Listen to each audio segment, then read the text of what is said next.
Good afternoon.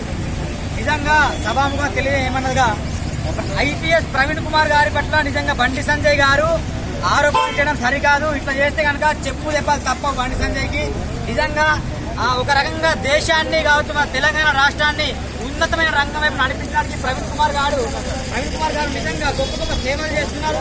ఆ సేవలను మర్చిపోయి బండి సంజయ్ గారు ఇష్టం ఉన్నట్టు తన రాజకీయ లబ్ధి కోసం ప్రవీణ్ కుమార్ గారు సారి పైన అనుచిత వ్యాఖ్యలు చేయడం సరికాదు.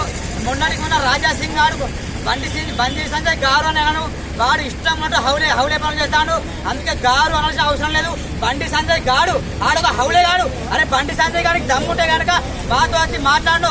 ఒక ఐపీఎస్ ఒక ఉన్నత రంగం నడిపించే ప్రవీణ్ కుమార్ సార్ గారి పైన అనుచిత వ్యాఖ్యలకు సిగ్గు లేదా? నువ్వు కడుపుకే అన్నం తింటున్నా, లేకుండా గడ్డి తింటున్నావా, ఆవు మూత్రం తాగుతున్నా, లేకుండా పాలు తాగుతున్నా, హౌలేగా నీకు దిమాగ్ లేదా? నీకు దిమాగ్ పని చేస్తలేదా? ఇక్కడ బీజేపీ కార్యకర్తలు కావచ్చు, ఇంకా ఇక్కడ మా నియోజకవర్గంలో బీజేపీ కార్యకర్తలు సూటి రాసిందా? మీకు ఈ కళ్ళు కనిపించలేదు. మీకు మన ప్రవీణ్ కుమార్ సార్ గారు ఏం చేస్తున్నారు, పిల్లల్ని ఏ విధంగా చదివిస్తున్నారు, ఏ విధంగా యూనివర్సిటీలో చదువుకుంటారు, ఒలింపిక్ యూనివర్సిటీలో కావచ్చు, కేంబ్రిడ్జ్ హార్వర్డ్ యూనివర్సిటీలో, అంతరిక్షంలో కావచ్చు, ఇంకా ఎవరెస్ట్ శిఖరాలు ఎవరు మా పిల్లలు చదవడానికి వెళ్తుంటే మీరేమో ఇష్టం ఉన్నట్టు ఇష్టం ఉన్నట్టు మాట్లాడుతూ ఈత బిడ్డ బండి సంజయ్ లైవ్ లో చెప్తున్నా రాజా సింగ్ నిన్ను కూడా ఇష్టం మోడీ నువ్వు కూడా దేశాన్ని ప్రైవేటీకరణ చేస్తున్నావు. మోడీ నీకు సవాల్ చేస్తున్నా, నీకు పిల్లలు లేదని మా పిల్లం భక్తులతో ఆడుకుంటే చెప్పు దెబ్బలు మోడీకి తాకుతాయి, బండి సంజయ్ తాకుతాయి, గోకునందకు తాకుతాయి, కూడవెందుకు తాకుతాయి బిడ్డ.